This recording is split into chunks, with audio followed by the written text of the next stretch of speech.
Hi everyone, Stepan here. Today I'm going to show you a very instructive game, and some things in this game I think will help you earn a lot more points in the future, or at least help you lose less. Okay, in any case, this is round 6 of the Graz Open, and I was playing a FIDE master rated almost 2200. So I played d4. He went knight f6 and we got into the London again. I don't really remember why I decided to play this and not mainline d4 or e4, but there was a reason. I just don't remember what it was. This was kind of a traumatic tournament. Okay, g6 and h3. As soon as they've played d6 and there's no bishop on g7, they're threatening knight h5, so you have to give your bishop a square. So bishop g7, knight f3, castles, bishop e2, c5, c3, this is all very, very standard. Knight bd7, castles, b6, knight bd2, so black is now playing sort of a reti in reverse, transposing from a King's Indian to a reti. Bishop to b7 and a4. This is all very, very, very, very standard, and I've talked about this a million times on the channel. You can find it in the London series, you can find it in the London series for black. Okay, a6, preventing the expansion, bishop h2. Bishop h2 is a useful move, just moving in anticipation of e5. Okay, and rook a7. And now, this is a sideline, which I know. The idea is to create pressure along the diagonal on g2, and also if the a file ever happens, then black gets to double first. So it's not as it's a weird move. It's not that it's a weird move, it's just if you don't know it, it may look weird, and if you try to figure out what it's about, it could take time, because it isn't only about queen a8, it's also about laterally defending the 7th rank and so on. Okay, queen b3. This is normal. I usually want my queen on a3 and I want to play b4. If you remember my previous game or 2 games ago, when I had the white pieces, I had almost the exact same position and I did manage to win with that pattern. Not only that, but if rook e8 is ever played, f7 becomes a weakness, and maybe there is some pressure on b6 as well. My opponent played queen a8 and I played rook f to d1. Now this is an important move because I have to be able to play either knight e1 or bishop f1, and I have to, well, I need to be able to move this knight if I wish to move it. He played bishop c6 and I played queen a3, just trying to go for b4, maybe weakening d6, and knight e4. And now you can see why rook f to d1 was not useful but actually necessary, because now I can play bishop f1 and I don't really care if they take on d2, which my opponent did do. I have to take with the knight.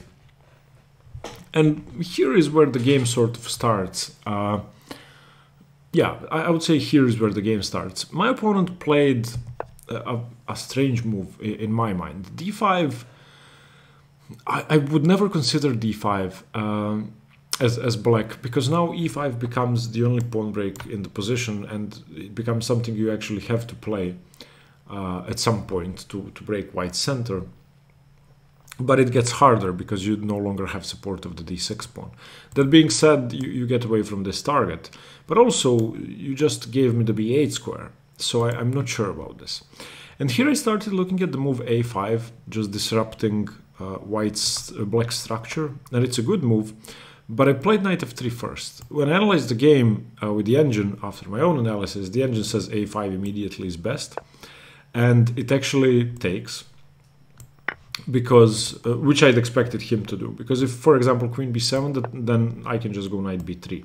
And again, force them to take, because if they push, now I win a pawn. But I played knight f3 first. It seemed stronger to prevent e5 and then go for a5. But maybe that gave my opponent an opportunity for something more active, like, yeah, they don't have rook b8. So I don't think there's a way to prevent a5. Also, with a5, I'm threatening, if they go b5, I can just take, and there's a pin here. So if bishop takes, then bishop takes. So they cannot go b5.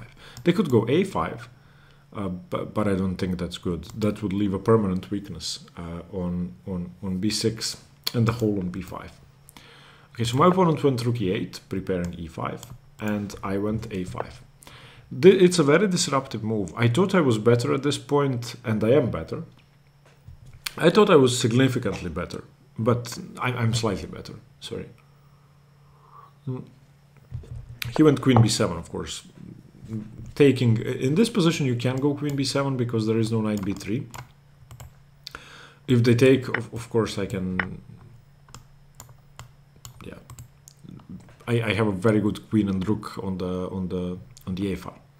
Okay, queen b7, a b6, queen b6, and dc5. And my idea was, in this position, to break open the center, leave myself with this b4 idea, and to trade off pieces on the e5 square, ideally blockading on e5 and forcing something like f6, which would mean that any disturbing of white center would leave this, of black center would leave this diagonal open. So if I can plant a piece on e5, which I did do, which is a mistake, then eventually, if something tries to move my piece away, then this diagonal becomes weak. That was my thinking. However, even though b4 was part of my plan and b4 was the reason I took on c5, I just underestimated the value of playing it immediately, or the downsides of not playing it immediately, which are huge. My opponent gets to set up a blockade on b3 with the knight, which I saw. But I didn't think it was such a big deal. Here was my calculation of b4 during the game. They would go knight e4 here, or he would go knight e4 here. I would go bishop e5.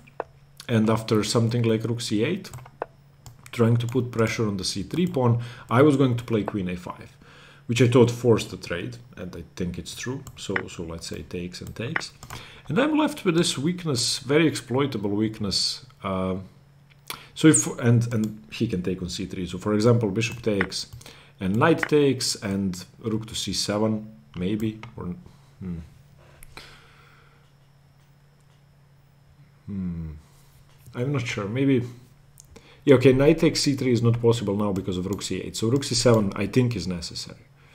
But I wasn't sure about this position. I thought I was just going to trade too much away and lose this pawn and maybe win this pawn.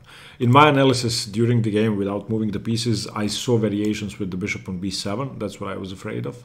And I thought if he manages to get the bishop to b7, defending his weakness and double attacking mine, I could be worse. So, I ended up playing bishop e5 first, which is a mistake.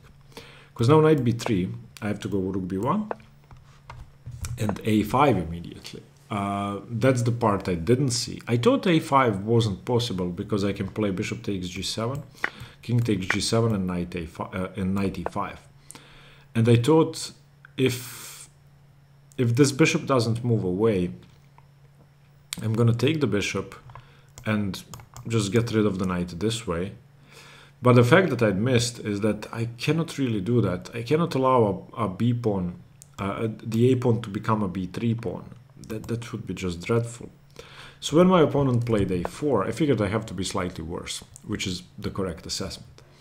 So by allowing this blockade on b3, or not really by allowing the blockade, I can lift the blockade. By allowing this pawn to support the knight, I just allowed my opponent to keep the blockade on b3 because I cannot lift it. I cannot take. Because if they take with the pawn, I'm just busted. Also, my queen is dreadfully misplaced. I took on c6 anyway, because at least I have to weaken the a4 pawn. Queen c6 and queen b4. More importantly than weakening the pawn, yeah, I get to get my queen out of this hole. I shouldn't mention that I would love him to play a3 and allow me to attack the knight.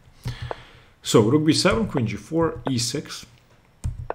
Bishop d3, I have to activate my pieces. Knight c5, which I did not expect.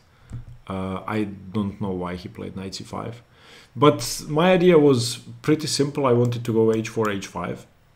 But, I mean, why not? Maybe king h2, rook h1 if I'm given enough time. Knight c5, bishop c2. Rook e to b8, attacking my pawn. And I went queen b4 check. queen d4 check, f6 and rook a1. I'm going to lose the b2 pawn anyway, and this way I can trade it for the a4 pawn, so I was really happy here. And actually after rook b2 I played bishop a4 and offered a draw, and that is the correct assessment of the position. The reason I did that is I had a really rough start of the tournament, and then I had 2 wins against weaker players, and I just wanted to rest a bit for the next game and relax. And the position is equal, and my opponent was low on time, much lower than me. So I thought it wasn't impolite, even though he's higher rated. He declined, which I would do as well if I were him. So takes. Oh, okay, rook b7, sorry, preventing this, which could be devastating, because I get to take on f6. And it is equal. The engine says it's all zeros, 0, 0, 0, 0. But unless I can play c4, black is the one with the small practical advantage. Simply because I have a backwards pawn, which is easy to target. Okay, rook b7, rook a1, rook b3, rook c1, rook c7, preventing c4, rook a7, offering a trade because it's going to be easier to push c4 if I only have one pair of rooks to work with. Rook a7, queen a7, rook b7, queen d4, rook c7, queen d3. There's nothing I can do unless I can play c4.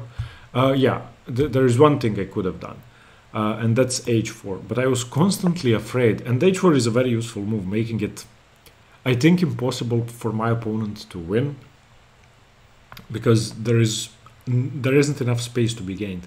But I was afraid that if the queen should move, and I go g3, and he goes rook c4, that my light squares would be too weak, and after something like, let's say queen d7, this is just hypothetical, and e5, he would go, again, here, something, here, move like this, then he would be able to go queen g4 and queen f3. So h4 would basically force g3, which would allow e5, e4, and something like this, which I was really afraid of. So I didn't play h4. And it was really tough to defend this endgame without the pawn on h4. So I think this point is very instructive, or at least it was for me. Now, when I look at this position, knowing how painful it was not to have a pawn on h4, I'd play h4 and try to survive the light squared weaknesses. The engine says 0, 0, 0, 0, 0, g4 best move, h4 second best, rook b1. Rook b1 is a nothing move. It trades pawns and the engine sees a draw somehow. I don't think a human would ever play that. It's really hard to calculate a draw from there. Okay, queen d3.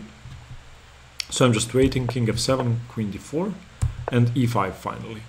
Queen d3, queen c4. Okay, here, now this is a tough decision, or at least it was for me. I saw that I can hold if I trade queens, and that's true. But the issue is very similar to not playing h4. Even though you see that you can survive and you are correct, making that decision makes your defense practically harder, even though the engine draws 100 out of 100 games. Humans are not engines. So my decision to take the queen, which if you're an engine is enough to draw, if you are a grandmaster is enough to draw, if you are a very strong player is enough to draw probably, made the game even harder for me. So the alternative in my mind was queen to d2, where my opponent goes either rook b7 or rook a7. I was thinking rook a7, just to try to rook a2. Let's go rook b7, same idea. And I go something like rook d1, attacking the pawn. How could I have traded the queens off? I believe this is so much simpler to hold. But again,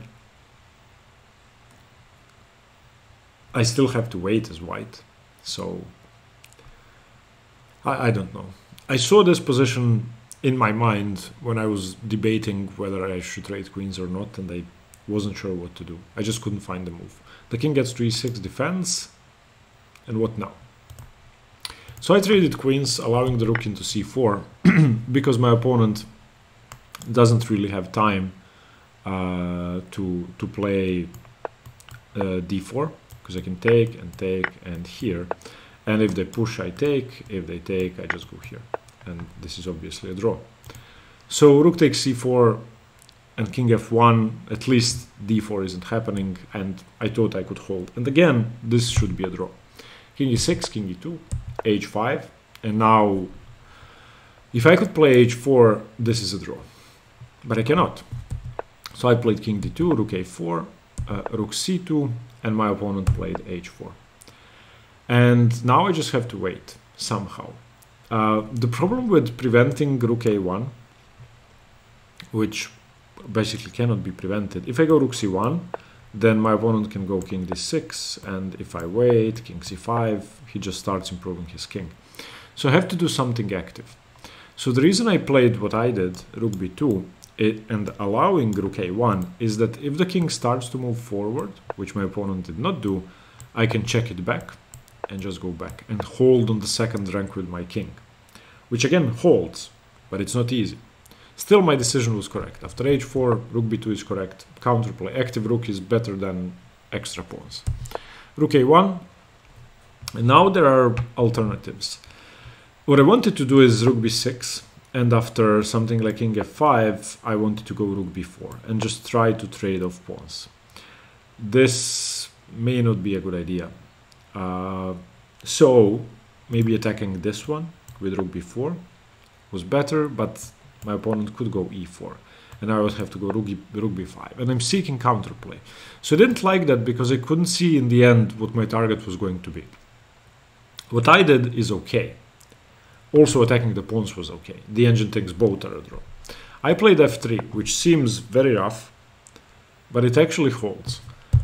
King f5, king d3, rook d1, king e2. I'm in time to defend the g-pawn with my king, so no problem there, or with my rook, king d3.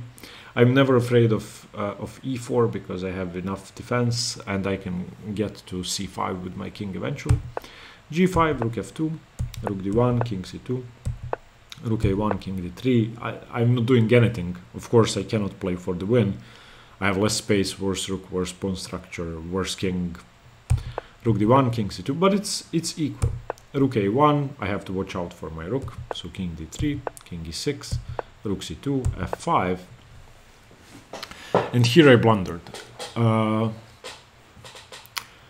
gave my opponent the opportunity to win the game by not playing the next very important idea. You can pause the video here and figure out what white should play.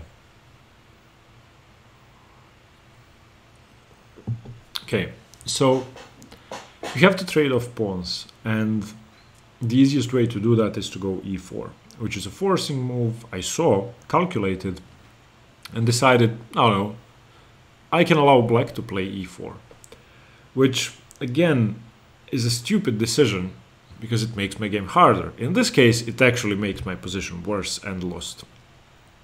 So I just waited some more with rook d2, and then my opponent played e4. What I should have done is e4.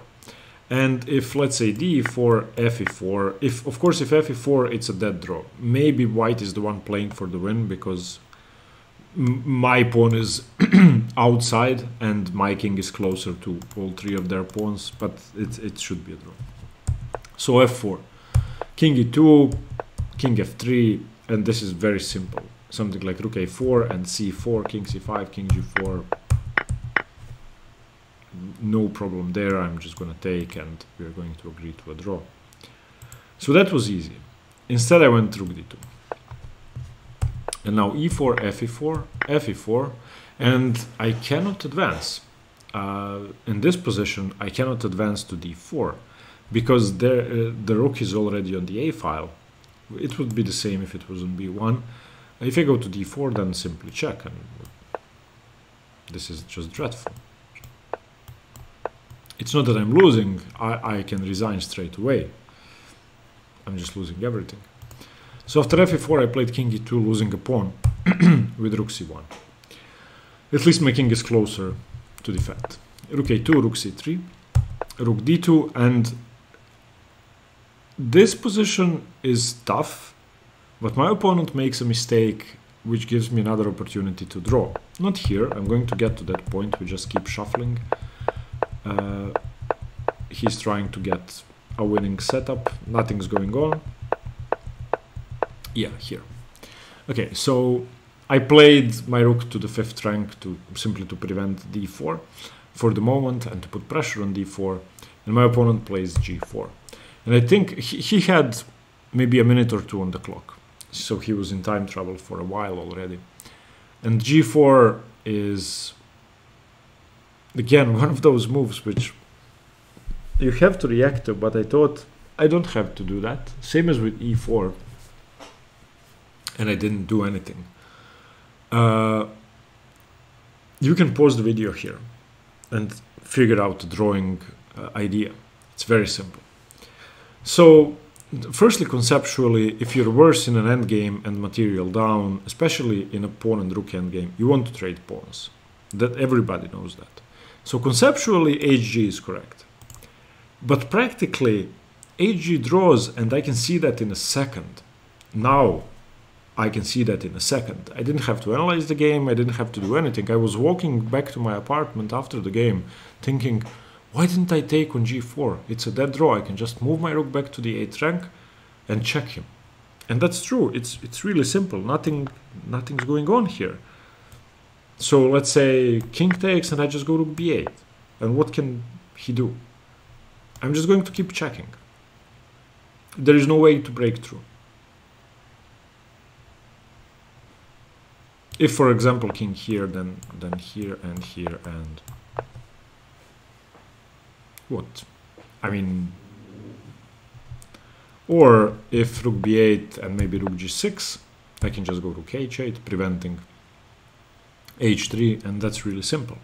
Instead of trading pawns, I played rook a5, thinking, if he takes on h3, I don't have to worry about anything. If he pushes g3, I'm just going to do this, and this is going to be a target, or this, and that's fine. Completely missing that this pawn can be defended by the king, or that if my rook moves, this pawn will not need defending, and the rook is going to go here. Then I'm going to resign. So this is what happened. Rook a8, rook b6, rook h8, rook b2, king e1. Yeah, I played king e1 because if I play king f1, he would play king f7, and if king to g1, then rook to e2 is even worse. So king e1 giving up the g pawn for the h pawn, rook h2, rook h5 check, king g6, and now the game is over. I can move my rook up and down and wait to lose. With, for example, rook h1, king e2, I don't know, king g7, rook h4, king f6, rook h4, king f6, rook h6. Eventually, I'm gonna run out of checks. Once the king gets to e5 and tries to go around, is going to be too late. Also, if, for example, king f6 here, rook h6, king e5, if I try to... Yeah, now my opponent is threatening to push the pawn, finally. So if I keep checking, the king is going to go around, hide, and then the rook is going to have to go behind the pawn to prevent it. So, for example,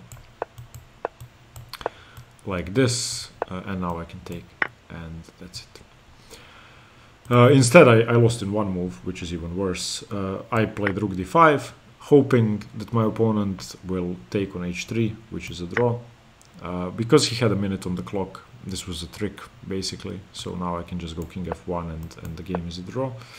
Instead, after rook takes d5, of course, my opponent played rook h1 and I resigned. There is no way for me to prevent the queening. Now, this is the game I'm most ashamed of.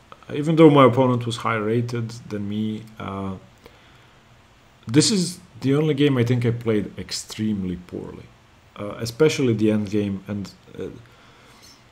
I like playing rook endgames. I wouldn't say I'm good at them, but sometimes I play them well and I enjoy playing them. And usually I'm patient, and usually I take my time, and usually I will miscalculate, but I make correct conceptual decisions. In this game, I just made two decisions which I think are inexplicable. I understand why they are mistakes, and it was clear to me. I just wasn't clear-headed during the game. Yeah, so this was a tough game, but hopefully it will be instructive for you. Let me know what you think. Stay tuned for more chess. Bye-bye.